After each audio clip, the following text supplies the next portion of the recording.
Joining me now from ABC Science Online is Darren Osborne. G'day, Darren, how are you? I'm good, Nick. 29 years that thing has been flying. That's an old piece of quick kit. Exactly, and in fact the Space Shuttle fleet, it basically comes from a 1970s design. In fact, I can remember the first launch back in April '81, which is, 81, as a kid. So, you know, here I am growing up, and we're still flying the same spacecraft today, and that's one of the reasons why NASA is getting rid of them, because... I can remember that old James Bond movie too, where it was sort of like the latest thing.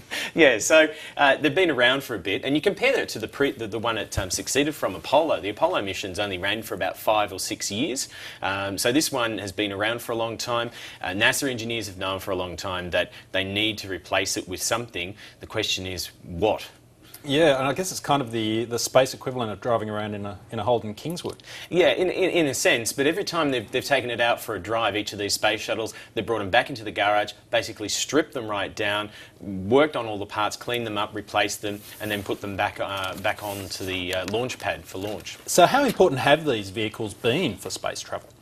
Oh, extremely from NASA's point of view, because it's helped their space program run. I mean, the last Apollo launch was back in 1975, and then there was about a 6-year delay until the next phase, which was the space shuttle. So that kept the astronauts going back into space. It also helped launch a number of different communication satellites, and also some of the big spacecraft. The Hubble Space Telescope, for example, was launched back in 1990 by Discovery. And it's also helped build the International Space Station, which is really what the role of the space shuttle has been over the last decade. They've been horses for NASA, but what's going to happen now? Well, as you mentioned a bit earlier, the 3 remaining shuttles, and that is Discovery, which finished its flight today, Endeavour, which is the next one to fly around April, and then we've got Atlantis flying in June or July.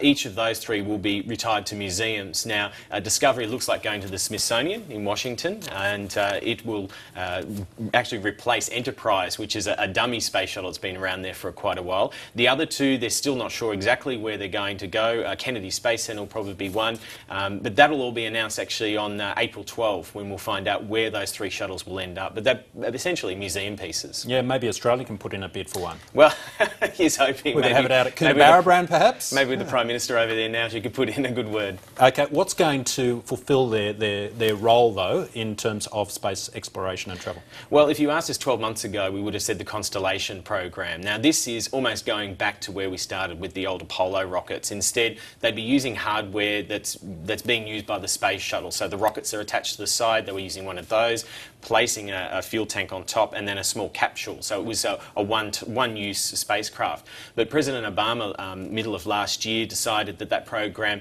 shouldn't be funded. So there is no program to go on at this point in time. But there is talk of a private group called SpaceX, which is headed by Elon Musk, former founder of PayPal. He's actually already launched a rocket called Falcon 9, and that was back in December last year. And there's actually hope that maybe the private sector will fill in that gap that NASA isn't able to at this point in time. OK, but in the meantime, it's the great unknown. Thanks very much, Darren.